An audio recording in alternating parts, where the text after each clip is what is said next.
అందరికీ నమస్కారం. ఇప్పుడే అందిన వార్త. టీడీపీ ఎమ్మెల్యేకి ప్రమాదం, లిఫ్ట్లో ఇరుక్కుపోయి పరిస్థితి విషమం. ఈ విషయాలన్నీ తెలుసుకునే ముందు వీడియోని పూర్తిగా చూడండి, అప్పుడే మీకు పూర్తిగా అర్థమవుతుంది. అదేవిధంగా చాలామంది సబ్స్క్రైబ్ చేసుకోకుండా వీడియోని చూస్తున్నారు, దయచేసి సబ్స్క్రైబ్ చేసుకోండి.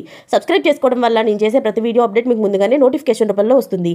అదేవిధంగా లైక్ చేయడం మర్చిపోతున్నారు, దయచేసి లైక్ చేయండి. లైక్ చేయడం వల్ల ఇటువంటి ఇంపార్టెంట్ ఇన్ఫర్మేషన్ చాలామందికి రీచ్ చేసిన వాళ్ళు అవుతాం. ఇక లేట్ చేయకుండా వీడియోలోకి వెళ్ళిపోదాం. టీడీపీ గుడివాడ ఎమ్మెల్యే వేణిగడ్ల రాముకి ప్రమాదం. ఈ రోజు గుడివాడలో ఆర్కా హాస్పిటల్లో ప్రారంభోత్సవానికి ఆయన హాజరయ్యారు. ఈ సందర్భంగా హాస్పిటల్లో ఏర్పాటు చేసిన లిఫ్ట్ మొరాయించింది. దీంతో ఎమ్మెల్యే దాదాపు అరగంట పాటు ఆయన లిఫ్ట్లోనే ఉండిపోయారు. దీంతో టీడీపీ ఎమ్మెల్యేలు, కార్యకర్తలు, ఎమ్మెల్యే అనుచరులు ఏం జరుగుతుందో అర్థం కాక టెన్షన్కు గురి అయ్యారు. మరోవైపు లిఫ్ట్లో ఉన్న ఎమ్మెల్యే, ఇతర నేతలు సైతం ఇబ్బంది పడ్డారు. హాస్పిటల్ సిబ్బంది అరగంట సేపు శ్రమించి అతి కష్టం మీద లిఫ్ట్ డోర్ని తెరవడంతో ఎమ్మెల్యే, ఇతర నేతలు బయటకు వచ్చారు. దీంతో అంతా ఊపిరి పీల్చుకున్నారు. లిఫ్ట్ నుంచి బయటకు వచ్చిన తర్వాత ఎమ్మెల్యేకు ఆసుపత్రి నిర్వాహకులు క్షమాపణలు తెలిపారు.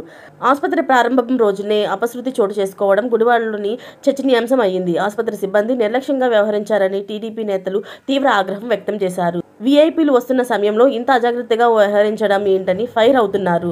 లిఫ్ట్ నుంచి బయటకు వచ్చిన తర్వాత ఎమ్మెల్యే వేణిగడ్ల రాము మాట్లాడుతూ తనకు ఎలాంటి ఇబ్బంది కలగలేదని చెప్పారు. ఎవరు ఎలాంటి టెన్షన్ పడాల్సిన అవసరం లేదని కూడా తెలిపారు. ఇలాంటి లేటెస్ట్ అప్డేట్స్ అన్ని మీరు ముందుగానే పొందాలి అనుకుంటే ఛానల్ని సబ్స్క్రైబ్ చేసుకోండి.